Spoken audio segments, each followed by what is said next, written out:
Welcome everybody. I'm Luca Salassa, an Ikerbasque researcher here at the DIPC, and it is my pleasure today to introduce Yamuna Krishnan, the invited speaker. This is not going to be a typical scientific seminar as we are used here in the DIPC. This is an event that falls in the framework of the Women in Science Inspiring Career program. This program has missions, and I quote the website of the IPC, to make women scientists more visible, to break stereotypes, and to encourage scientific vocation. And you will see, once I introduce the CV of Yamuna, and you will see her science, that she truly embodies these objectives. Okay, so next, I will tell you how this is gonna happen. So Yamuna is gonna talk about 20 minutes about her research. Then we will take 5 to 10 minutes of science, urgent science questions, and then Yamuna and I will sit, and I will make hopefully some intelligent questions. If you feel that you have better observations, or if you want to participate in the discussion, of course, you are more than welcome. Okay, so Yamuna is from India. She grew up in Chennai, where I guess she did all her, studies up to university. She moved then to Bangalore, to the Indian Institute of Science for her PhD, after which she obtained 1851 research fellowship, so a very prestigious British fellowship for international students. And she moved to the University of Cambridge to work in the group of Shankar Balasubramanian. I rehearsed the name. Actually, I saw a lecture of him in 2009 when I was in Warwick on G quadruplexes. So I knew the guy, but the name is challenging for us, of course. But also Nitin, my Indian student, had troubles. So after that, she moved back to India, to the National Center of Biological Sciences, where she established an independent group, and where she actually put the seeds of her current research, prototyping the first DNA-based device for measuring ions in organelles. And after that, she moved to US, to the University of Chicago, where she is now a Lewis Block professor in chemistry. So Yamuna is a very successful researcher with more than 100 papers, many of which, an impressive number, is on top journals, for example, in the Nature portfolio, not to cite, Journal of American Chemical Society, PNIS, and related. But besides academia, she's also very active in technology transfer. And in fact, she is co-author of more than 30 patents, if I'm not wrong. And she has also created 2 spin-off companies that are trying to commercialize DNA-based technology for diagnosis and for therapy. So it won't be a surprise to you if I say that she has a long list of awards. I need paper here to help myself. For example, the NIH Director's Pioneer Award, the Ono Pharma Breakthrough Science Award, the Infosys Prize for Physical Sciences, also an award from India, the Bhatnagar Prize. And it won't be another surprise if I tell you that she was on the list of the 10 global thinkers in 2014, and she was also in the Cells, in the journal, 40 under 40 scientists that are shaping our current and future trends in biology. So I think I was right to anticipate that she really embodies the mission of women in science. The stage is yours. Thank you so much, Luca.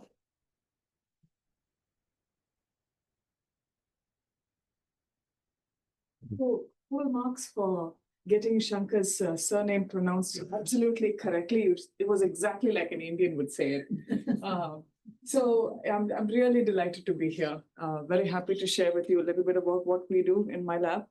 I thought that I'd keep this very general, kind of a data-free talk, but to kind of engage your brain on ideas. And also thank you for coming to my talk directly after Professor Lane's talk. But between the two of us, I'm happy to say that I think I have a higher percentage of Nobel laureates in my audience.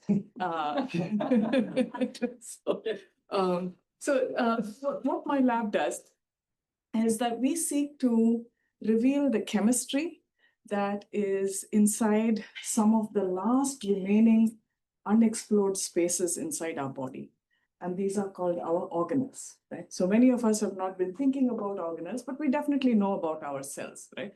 And cells come in a variety of shapes and sizes. So for example, this is the size of an ovum. It's 30 times the size of a sperm cell, which is around here, a small sperm cell that you can see. And this is very different shape compared to our rod cells and cone cells, which is in our eye, which is why you're able to see this presentation. And this, again, in terms of shape, is very different from a dendritic cell, which is one of our immune cells. If you're alive and watching this today, it's because these cells are very important in allowing your COVID vaccine that you had, your mRNA vaccine, to actually give you an immune response, right? And so we should all be very grateful for this little cell as well. So regardless of their shape and size, right? One thing about all of our cells is that they have a common feature, that they have organelles inside, a range of organelles. And each of these organelles performs a very different kind of chemistry, right? What they do is the ionic milieu, the little, you want to think about them like chemical reactors that are all floating around in the same soup, but they have to perform extremely different kinds of biochemistry. The lumen is the one that allows this biochemistry to happen. So for example, the biochemistry or the ionic milieu inside the mitochondria has been evolutionarily optimized so that the mitochondria is mass producing ATP. But that if you're looking at the lysosome, the ionic milieu inside the lysosome has been evolutionarily optimized so that it's chopping up proteins into amino acids. So I want to get across to you that inside each organelle, you have a very different ionic microenvironment. That ionic microenvironment is likely driving the biochemistry that's happening inside the organelle. And each of those biochemistries inside those organelles are extremely important for life. But what is this microenvironment, right? Are the levels of sodium, potassium, calcium, chloride inside each of these lumens, is it the same as that of the cytosol? And if not, how different are they? And in fact, do any of these ions, what is the explicit role in helping the organelles function, right? So to answer these questions, I developed, or my lab developed, a DNA-based technology that can basically go and measure ions inside each of these organelles. And together, it has revealed the chemistry and maybe a little bit of the biology of many of our organelles. And work in our lab basically spans three sort of interconnected frontiers. One is sort of discovery biology, where we basically have unveiled the chemistry and the electrical properties of organelles. The second is where we leverage these insights in diagnostics to diagnose neurodegenerative diseases earlier. And the third is in therapeutics, where we are laying the foundation for organelle-targeted therapies. But today, what I wanted to talk about was basic science. I initially thought I would talk about our therapeutics, but then I felt, given the spirit of the DIPC conference, really, it is a basic science that leads to everything else. And so I thought I'd talk about that. So today in medicine, right, the top two most drugged classes of proteins are, number one, the GPCRs, G protein coupled receptors, and two, ion channels. And both of these are ion transporting proteins that are actually all present on the plasma membrane, right? All the ones that have been drugged are all on the plasma membrane.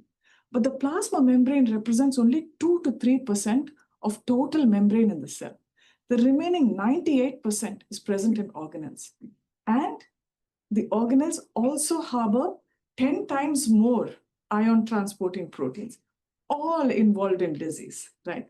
But we could study none of them in their native environment. What do I mean by native environment? It is the protein that is present on an organelle when the organelle is inside a live cell. That's what I call a native organelle. So it was really impossible to study such proteins until we developed our technology. And so by creating the means to measure ions inside organelles, we now made suddenly this vast and unexplored landscape of druggable targets now accessible to biology and medicine. And so why should we study ion levels inside organelles, right? So organelle are ion channels. I talked to you about ion transporting proteins that are present inside cells. The only way by which I can get a readout of an ion transporting protein inside an organelle is actually to get a measure of the absolute level of the ion inside an organelle, right? Because unless I know that level, I won't know whether if an ion channel is active, what is it doing? Are ions flowing out of the organelle, or is it happening the other way? It's going to be set by the relative levels of ion levels inside the organelle and the cytosol, right? Because when an ion channel opens, ions are always going to flow from high concentration to low concentration. And so, but if I don't know the concentration, I have no idea what my channel is doing. This is extremely important in disease.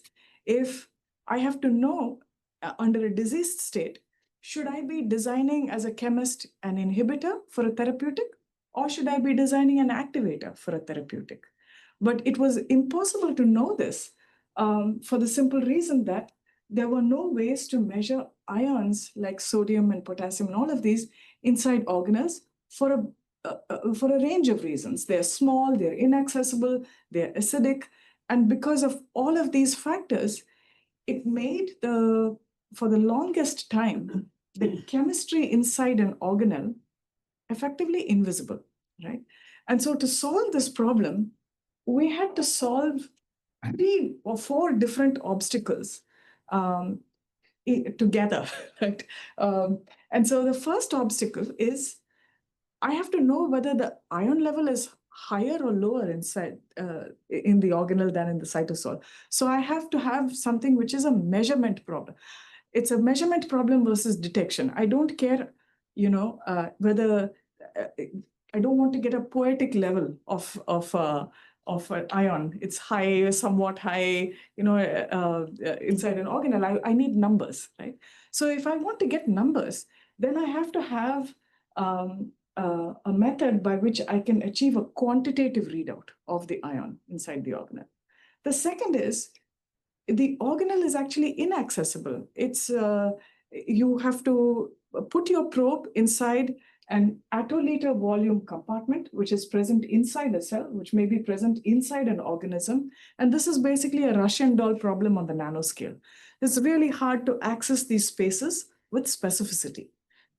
The third is, since I want to get a number, right, I have to find a way by which I can calibrate my probe inside the cell. So every probe has a particular binding constant. And if you want to compute the number, you can only do it in this linear regime where you have a binding curve, and you can only calculate your concentration provided your probe is responsive in a linear regime, right? So, and the main problem here is I have never been inside this organelle before. So I have absolutely no idea of what is the level of ion I'm going to encounter. If that's the case, then the problem with chemistry also is that I'm using one dye, and every dye has a single binding constant, and I can only measure 2 orders of magnitude around this binding constant. But if I take calcium as an example, extracellular calcium is millimolar. I cross the cell membrane, I get into the cytosol, it's 100 nanomolar. That is a 5 orders of magnitude difference. And I have no idea what magnitude I'm going to find inside an organelle. So it is not easy to actually figure out to get it right the first time, right? So we approach the problem very simply and say, okay, first time we try it, probably not going to work. But the way it will not work will tell us how it's going to work the next time. So we never have to try 3 times. We always get to try it the second time. The last problem is the following. It's a chemical problem that most of these organelles are acidic, right? And acidity interferes with every known kind of ion sensing chemistry. And so because of this, together, all of these problems made it impossible to study ion levels inside organelles. And this was our solution. So simple solution where we form DNA duplexes made out of 2 or 3 strands, and each strand carries one functionality, such that in the duplex, you will have a 1:1:1 ratio of each functionality. One functionality is a dye that senses an ion.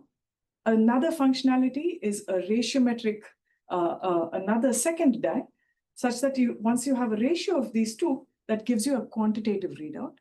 The third functionality is something that binds a protein on the cell surface, and via a process called endocytosis, it ends up accumulating inside your target organelle of interest.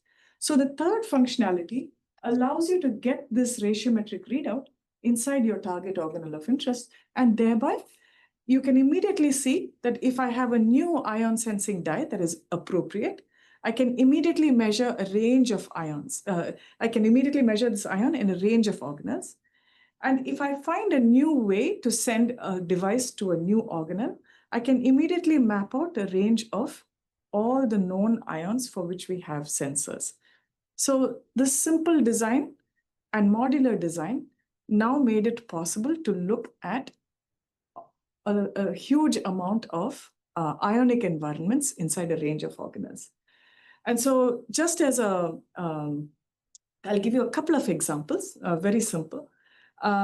One of the things that we did was develop a sensor to image calcium inside acidic organelles like the lysosome. And in doing so, not only did we solve a technical problem of, for the first time, imaging lysosomal calcium, we also uncovered the basis of a central problem in biology, which is how does a lysosome bring calcium inside the organelle? The simple way we did it was we created something called a pH correctable calcium sensor. So in one channel, which is orthogonal to the calcium channel, we could measure pH very accurately, such that at every pixel, you could put a pH correction factor so that you could capture the calcium contribution of a calcium sensing dye. Thereby, we could get the absolute value of calcium inside every organelle at single organelle resolution. This then, since we had a probe to look at calcium inside organelles, we were able to identify, using a genetic screen, the first protein that imported calcium inside the lysosome. Now, this protein was called LCI, and it had been identified by a Belgian group previously as a protein that is a calcium proton exchanger in the Golgi. But our work showed that actually it's an acid-activated calcium importer on lysosomes. As a result, we had redefined the function of this protein, but also, as a result, we found out what was the calcium importer in the last remaining store of calcium. The cell has 4 organellar calcium stores: the ER, the Golgi, the mitochondria, and lysosomes. And people had found importers for each of these organelles. The only one that was remaining was LCI, because the lysosomal store is a very, very small store of calcium. So you needed a very sensitive technology to actually address this organelle.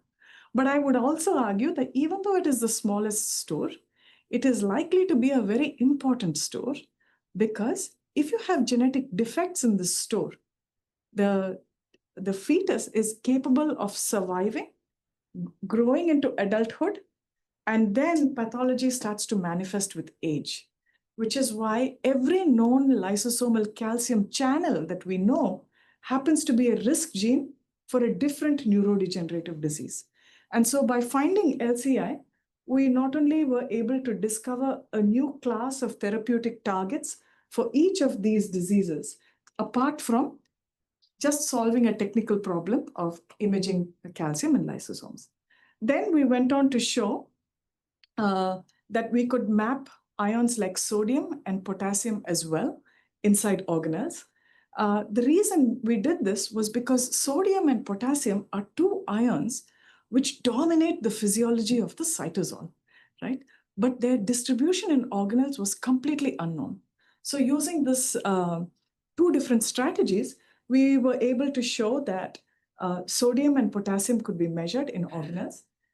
Dewey actually developed a very nice sodium sensor, and he found, using this sensor, the biological insight that lysosomes were very important for the cell to be able to handle extracellular stress. Because the reason, one of the reasons is that we were thinking about looking at this problem was, if you take a single cell, and we know what happens to us when we have a high salt diet, it affects every single known organ in our physiology. And we know how it affects it right down to the level of single cells. But how does a single cell itself handle extracellular salt stress, right? Everything we know is about sodium transport at the cell surface. But I told you 98% of membrane is present inside organelles. Can organelles not have a contribution? So we immediately were able to identify this. And I'm quite excited by this probe, which now allows us to look at subcellular level sodium metabolization in single cells. And what Anis did was to show that he tackled a fundamental concept that people think that cell surface potassium channels are only working on the cell surface. And he showed that actually, by measuring potassium inside organelles, he showed that potassium channels on the cell surface, actually, which if they are present in organelles, also work inside organelles. And so beyond the biological insight, one of the things that excited me was the following, that our work showed that there are huge transmembrane gradients across organelle membranes. That is, the level of sodium and potassium inside organelles was very, very different from the cytosol. And this now means something very interesting. There are lots of groups that have done organelle-level proteomics, and they have found ion channels inside these organelles. And I've just shown that it looks like organelle membranes are ticking off the same boxes that plasma membranes are ticking off. There's a transmembrane ion gradient, organellar ion channels are present. So immediately you want to ask, can organelle membranes harbor electrical potential, right? But for that to happen, ions actually have to move across the membrane, right? So we decided to test that. We took a voltage sensing dye, made a DNA device that measures absolute voltage inside organelles. And then Anand was able to patch clamp an organelle and chemically image it at the same time. We became the first group in the world with the ability to chemically image a patched organelle. And we showed that indeed organelles had electricity. In fact, many organelles, like the Golgi and the recycling endosome, that people thought had no membrane potential, we found they actually have pretty high membrane potential. And this then upended the view that we had of organelles. Initially, they were thought of as little inert fat bubbles, right? But now we show that they are actually electrical compartments. And each of these organelles have their own electrochemical identity. What is more interesting is that if you look at the cell surface, the plasma membrane, that is electrical. It shares the cytosol with every organelle. But the cytosol is an electrolyte, which makes you think that if I change the electrical properties of the organelle, that could shape the electrical properties of the plasma membrane, and you could have a feedback between the two because the electrolyte is shared, right? And the last thing is that we think, and I wanted to leave you with an idea. The last thing that we think is this electrical behavior must impact the physiology of the cell. So everything that we know about how two organelles fuse. So one of the things is organelles contain cargo that have to be delivered to another organelle. And how this happens is the two partner organelles have to somehow recognize each other and then undergo a fusion so that the material in one is transferred to the other, right? And everything that we know about from biology and cell biologists gives us this model that this recognition happens on the surface of the two partner organelles, that you have proteins that land and leave the organelle surface, and that's how these two organelles will recognize each other and then fuse. But in this model, one of the things that is missed out is that it insulates the cargo inside from all of the intelligent discrimination that is happening outside. But the organelle exists because it is doing biochemistry on the cargo. And if the biochemistry is not completed, it should not go and fuse, right? So how does the organelle know when it is ready to fuse and when the cargo is ready for the next step? How does this recognition happen? And how is this readiness conveyed, right? You can't open the oven before the cake is baked, right? So how do you know that this has happened? And one of the things that we think is we have so far been considering the organelle membrane like a inert plastic bag, right? That sort of is insulating everything. But we've just shown that this plastic bag is not plastic at all. It's fizzing with ions, right? And so we think that could ions, the nature and the extent of ions fizzing in and fizzing out of the organelle, could that be responsible for conveying this status of the cargo inside? And that could then initiate this, talk to the main cytosolic actors and bring them together. So this is what we're trying to test right now. And I just want to quickly sign off and say that all of the work has been done by fantastic co-workers. For lack of time, I will talk about everyone, but for lack of time, this is the one time I won't be able to do that. But the one organization I really want to thank, NIH, and to say that federal funding of basic science is very important, especially now, more than ever. So thank you. I'm happy to take this.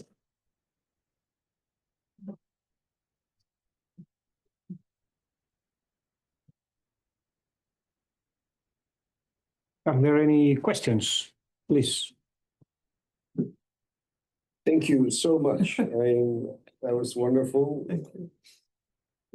I mean, the images were just beautiful as well, but for me, it's super interesting. It's opening my eyes to something that I wasn't aware of in eukaryotic cells, right? And I was aware, for example, of the fact that if you check the lipids in the membranes of different tissues, right? You showed at the beginning different cell types, right? Yes. And if you check at a given time in our bodies, the lipidomics, let's say, of the different tissues, in the cytoplasmic membrane, there are huge differences. And actually that is a pattern and changes in time. So the complexity is just huge, right? Yes. Do you think that the type of insight that you're giving us here in terms of how organelles are kind of internal, like chemical spaces where things happen, would they change depending on the cell type? And would that give would that have an impact in actually how these different shapes and different functions of different cell types, there will be differences because then you did a treatment of organelles like in general, Yes, right? But yes. I guess that all the possibilities that are there, this potential will be kind of expressed differently in different cell types, don't you think? Completely. So I love that question. And the one thing that I just want to say, right, is that ion channels and lipids co-evolved, right? The lipid composition is an extremely important determinant of the membrane, the capacitance of the membrane, right? So the leakiness of ions across the membrane, highly dependent on the lipid composition, right? And that ability, that leakage is going to set the membrane potential.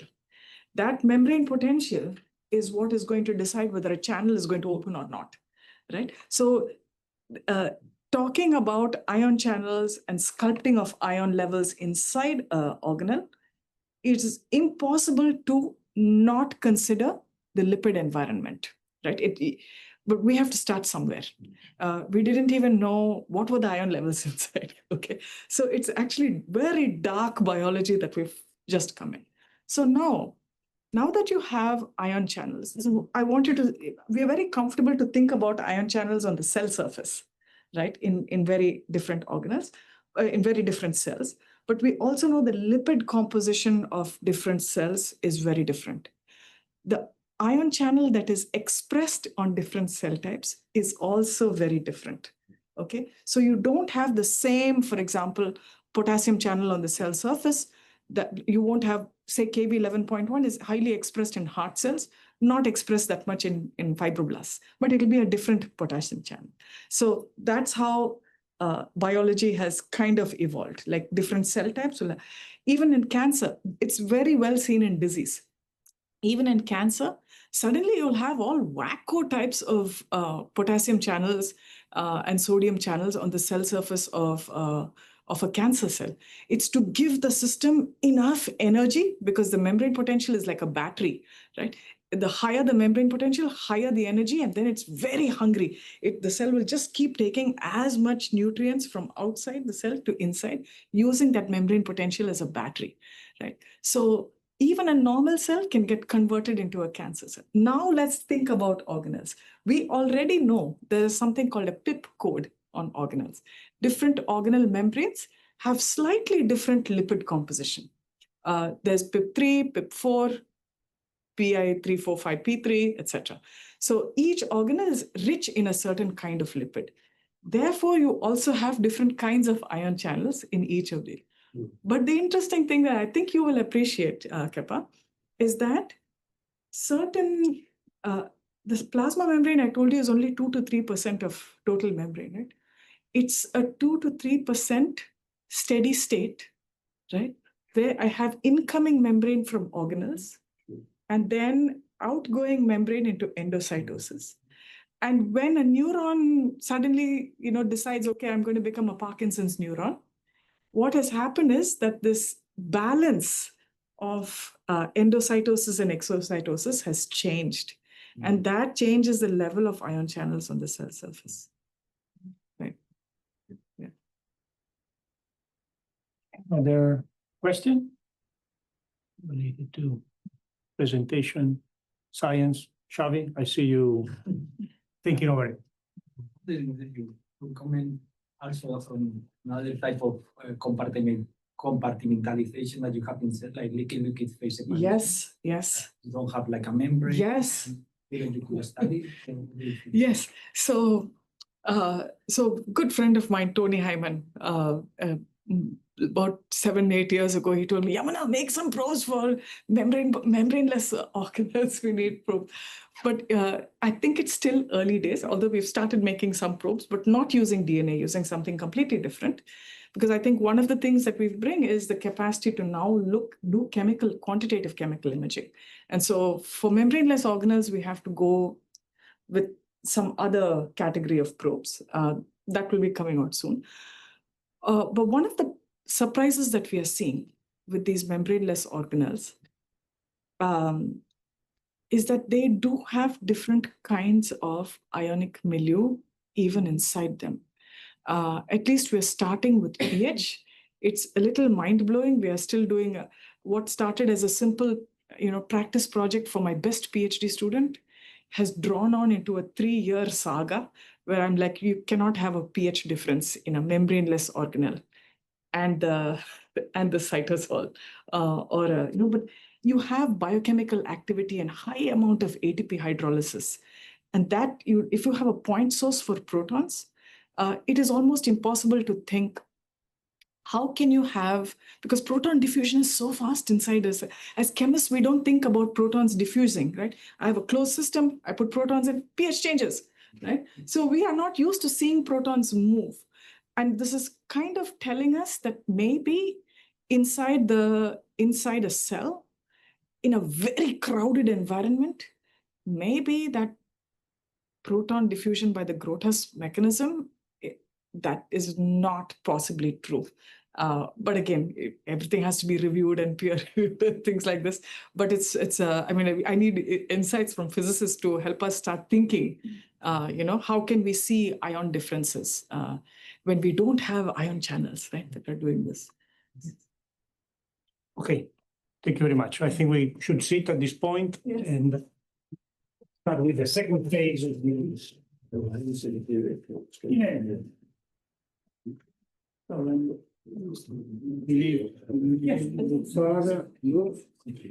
So this might be a new beginning for me, a new career. As a TV showman, I might even become the Minister of Peace in Euskadi at one point.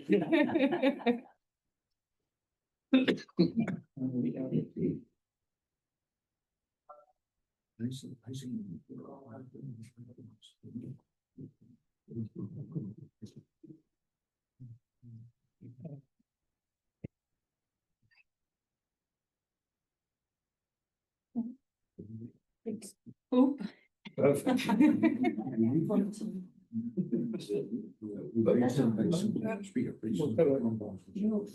We can just, deer in headlights is good. Yes, I think we are positioned. Okay, so as I told you, I prepared like 2 types of questions, a little more science related, but more general than what we have heard now. And then some questions that are more, say, personal about your journey, or your views. So I went through your articles and so on, and I just noticed that in 2016 and I think 24 or 25, you were on one of these Nature Nanobiotech featured articles where they interview, let's say, people and scientists, and they lay out their vision for the challenges of the futures. And in 2016, you said something like, nucleic acids promise to be molecular medium that will spawn the next breakthrough. The biggest hurdle is targeted and precise delivery of nucleic acids in vivo. Solve this, and we will throw open windows to new worlds, right? Then came COVID-19, the vaccines and so on, and you were proved right. And now you are saying that we might soon be able to target nucleic acids with subcellular precision, either to organelle and so on, and it's what you show. So, I mean, of course, we see the fundamental focus of your research, which is super valuable, but what do you think will be the breakthrough, like in terms of scientific technology that? Yes. As always, I'm sure other people will make the breakthroughs. But what I think it will do is, this is a huge part of cells that we don't seem to be considering, right, as druggable. We have never thought of an organelle being druggable. We've been thinking of a protein that can be druggable, right? I have a single target and that's druggable. But here I have a whole module that can function, right? And this whole module will have the capacity to kind of set right the homeostasis of a cell. Mm-hmm. So this is one aspect that I think. So every cell, actually, when a cell decides to change its function or change its state, all the organelles in the cell kind of respond, remodel a little bit to support the new cell state. But I think you can think of it in a reverse way. You can have organelles that if you can somehow manipulate them, you can potentially push the cell state through some kind of a feedback mechanism, which is why I've been talking about, we have neurodegenerative disease. We know what are the individual components. We know exactly how electrically your brain and everything is working, but we've not been able to set right a neurodegenerative disease, right? In a neuron, everything is working fine except for a specific gene and a specific compartment. So if you introduce a complementary change, you can basically reset the equilibrium on the cell surface. And I think this is because we have only been trying to address the cell surface without actually going to find out what is wrong, right? It's like you can't troubleshoot. It's like trying to troubleshoot a computer without troubleshooting the chip. If you troubleshoot the chip, then you can get the overall output better, right? I mean, I don't know whether I'm using the right terminology, but yeah, that's the idea. And I mean, very simple question: why DNA? Okay, so Or nucleic acid no, for the design of your devices. I've always been telling people, like, please invent something which is not DNA. Put me out of my misery. Okay, it's expensive. I always say I'm actually tied. Both my hands are tied by DNA, a string of DNA. But I went to it because it was the most appropriate medium, right? It is a biologically compatible polymer. It is because of Watson-Crick-Franklin base pairing, you can put exactly a 1:1:1 ratio, which allows you to quantitate. Imagine if you want to deliver multiple drugs. You can still do that in a correct ratio that you like, right? But so to do this, you basically have to, it's like synthesizing a fluorescent primer, right? Then you combine all of them.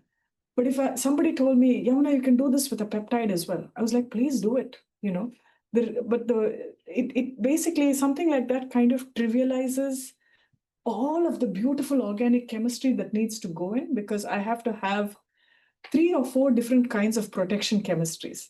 If I take a single peptide chain, one for the one for something else, and I have to assume that there are so many orthogonal protection chemistries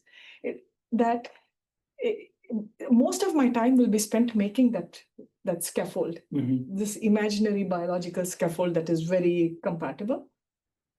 It's the same as, somebody saying you can always knock out a gene without CRISPR.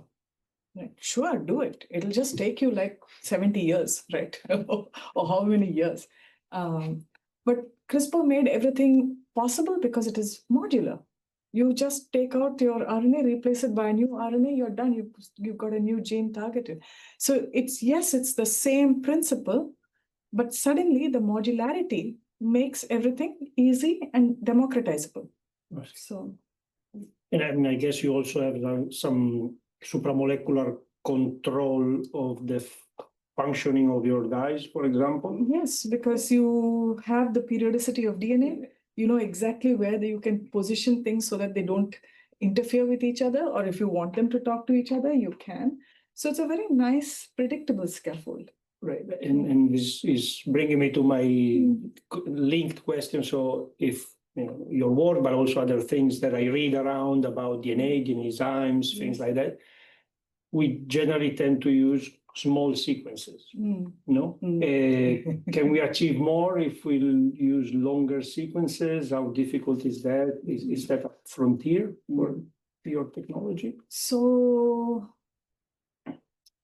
okay, so people, there's this huge field called DNA origami, where they've taken lots of small DNA sequences to make a huge, large Rococo architectures. Like somebody has made a teapot, somebody has made a nano kangaroo, right? A whole, no, really, there's nano dolphin and the whole zoo has been made. They make these very large architectures, and then recently after our work, they started putting them on cells, right? And the first thing that happened is that the cells died, right? Because you have huge amount of DNA that it's just taken up, and the cell just can't deal with it, right? And it just the cells die, of course. Then our chemists say that, oh, we can use it to kill cancer cells. But I think it's more important to see if you can keep the cell alive and study it, right? For that, these small DNA sequences are really good. And although I see there's always the juiciness of long, large DNA sequences sent inside, there may be other ways to do it. And it may be better to start thinking small is not bad. And it's better to work with biology rather than against it. And it may be worthwhile to understand how a biological system switches between cell states, and to then say, what are the triggers, chemical triggers that we can put on short DNA sequences that can enable that switch, right? Because cells are very good at taking up small DNA sequences. Because so let's say I have in an organ, some cells will die. Inside you and me, cells are dying all the time. And the first thing that happens when a cell dies is like pop, a whole lot of fragmented nucleotides come out. And so our skin cells, our lung cells, our liver cells, all built to go and clean up and take away all that dead and all that DNA that has come out from a dead cell. Because DNA and RNA is very precious material. I'm going to divide. I need that material. So why don't I take these short sequences, chop them up inside my lysosomes, and then give them to the cytosol to recycle it for my future daughter, right? Daughter cell, right? So this is what cells do. And they're very adept at handling short DNA sequences. But if we can combine chemistry with that biological process, I think there'll be a lot of interesting outcomes. So, okay, thank you. So small is beautiful. Small is okay. Small is okay. No jokes. No jokes. Yes, I would like to talk a little bit about technology transfer. As you've been very active, you founded these two companies. So in your DNA technology is amazing. Actually, congratulations. But I don't know if it's a criticism, but it's not. But it's very sophisticated. You have a lot of organic chemistry going on. Then assemble the DNA. Data treatment, I guess, is also an important part in your work. How that translates for a company for commercialization? Yes. So first, so two ways in which you can think about translating it, right? One is for diagnostics and one is for therapeutics. I will talk about diagnostics first, right? And one way to think about it is, we are not, if there's something which is just like a small molecule that I can add and I can image, this is great, right? It will be uptaken very fast. But this is a completely new technology and completely new set of systems. There's no precursor. There's nothing that we can compare it to and say, this was the model that was used for developing these kind of diagnostics. We can use this model. So my company is at the moment trying to figure out what is the best model, right? And you're right that the major criticism that we get from big companies that we're working with, like Novartis and Johnson & Johnson, are that this is not something which is an idiot-proof technology, right? You actually have to know how to, it's like super resolution microscopy, right? With super res microscopy also, it's not iPhone photography, right? It's very involved, but they managed to make a business out of it. And so we've got to try to figure out our way over there. So it will take a little bit of time. I also want to say that yes, super resolution microscopy is more of an instrumentation and complicated business.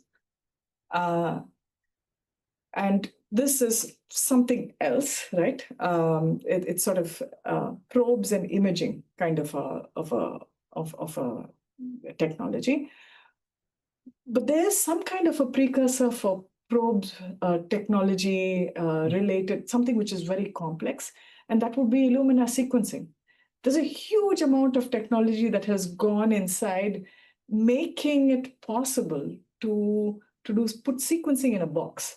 And here we are talking about putting cell biology in a box, right? So it will take some time. I don't know how long, but we will see. The second is in therapeutics. And therapeutics, I'm a little more optimistic. I remember when I started my PhD, somebody told me, Yamuna, you cannot make a drug unless your starting material is 1 kilogram, $1. Okay. And I think we cannot say that with DNA. But I think the biggest breakthrough that we've had in the last 5 years is that they shattered this mental concept in the industry that a nucleic acid cannot be a drug. Every one of us has a nucleic acid, which was a drug injected in us. So now that people have overcome that, we can start thinking about short DNA sequences that carry small molecules that can potentially be drugs. Is this technology transfer work taking a lot out of your academia time? Do you suffer in that, or? I suffer, but I don't suffer too much. Actually, it's my partner who suffers. No, not bad, not bad. Yes, it does. It does take up a lot of my time. I usually reserve my weekends for that. All right. Not bad, not bad. Okay, let's move to the more personal, say, part of these questions, and women in science. So a direct question is, do you feel that being a woman made it more challenging for you? So that's the set of cards that I was handed, right? And so what is the point of thinking that, oh, look at my cards and look at somebody else's cards? Your life will always be miserable if you approach it like that. So the way I just look at it is that these are the challenges I have to overcome, and then you overcome it, as opposed to being very sad about the barrier for you being 10 times higher than somebody else's barrier. They were lucky. Okay, good. You know, you're a guy. Great. So at least that, and I think if you approach any problem very mournful about, oh, this is the barrier I have, the world will show a very different face to you. But I think if you really want to do something, there will be people who will come out of the woodwork to help you. So I always felt my parents never always told me, like, don't complain about your situation, do something about it. And that's a better attitude, I feel. That said, I think I at least try to recognize people who are in a similar situation, especially those who are younger than me. And I try to give them a leg up whenever I can, because I know I was given a leg up at every opportunity. So, yeah. Okay, speaking about young people, there are a few here. Well, not so many, but a few. But a few. So, like, when you are a young scientist, well, let's say, for example, when you are transitioning from postdoc to PI, you know, you have a lot of doubts. You don't know if you're going to make it. Yes. You're going to change. Did you have doubts, and when did you realize that you could make it? I was the fool who rushed in where angels feared to tread. I would go jump and do something, and then realize that it's too much for me, but I would just kind of like finish it because I started it. I never would, my personality is something which I never think, oh, should I do that? And must I do that? I just like do it. And then I find, okay, I just put myself in a jaws of a lion, and now I have to somehow survive. But I think that what you're saying is interesting, that when did you realize A particular moment, or that you can do this? You got this, right? I think one of the definitions that we all have, so every scientist thinks that what they're doing is cool, right? And I recognize this, that it's an innate thing for all of us, right? And so I was just happy to go and measure ions and stuff. But I think suddenly, I think in 2012, I got invited to 4 different conferences, subject conferences in the US as the plenary speaker. And then I was like, oh, great, I got my first invitation as a plenary speaker. Oh, my second invitation. Oh, this is my third. So then by the end of that year, the last conference, the 4th plenary talk, I think I got invited upstairs to go and meet the board, the conference board. And I thought that I'm in trouble because I must have said something not very politically correct or something. So I thought I was going to be kind of given a knock on my fingers. So I go up there, and then it's a bunch of folks sitting there, and they wanted to start a new track on biological applications of DNA nanotechnology. And they asked me whether I would be the chair of that track. Of course, I was so relieved that, I was not being scolded, that I was like, yes, whatever you want. But then that got me thinking, because I knew this fallacy that, this trap that, you think what you're doing is cool. But when other people think that as well, that came as a big shock to me. And then I was like, okay, other people like this as well. And that's when I also realized that if this has to grow beyond one lab, and if it has to really achieve the potential and help multiple people, I cannot collaborate with 1,000 labs. I have to open a company through which that can happen. Nice. And that will not happen if I stay in India, because our technology transfer is so difficult, and we don't even have mechanisms for that. And that made me sort of move to the US in order to achieve that and help a bunch of people. So, Thank you. Well, as you mentioned, you moved a lot, yes. right? You moved a lot. How important was that for, your ideas, and how is not important that now many countries, and we can cite US, of course, unfortunately, UK as well, are sort of limiting or making that type of freedom more difficult? So I think exposure to other cultures and doing science in very different environments is extremely important to your development as a scientist and what you can bring back to your institution, right? Because if everybody in the institution is only from that one place, then the chances to find things from outside, practices from outside that can be incorporated and make things better is less. So for me personally, when I went to Cambridge for my postdoc, there were 2 amazing things which happened. One is I realized all my best friends were Pakistanis. Right? And then the next thing I realized was actually there's no difference between us and Pakistanis. Indians and I'm now American. Indians and Pakistanis. In fact, we're more alike than we are different. And this thing of, then I realized how much our countries brainwash us and separate us from each other. So that was my biggest moment to realize that boundaries between countries are all man-made. They're man-made, and people everywhere are the same. The second important thing that I learned when I went to Cambridge was to think big and not be ashamed to think big and not be ashamed to articulate that this is what I want to do.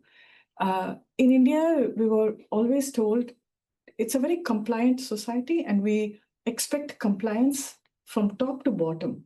And so the more you nod your head and you say yes, the higher up you go.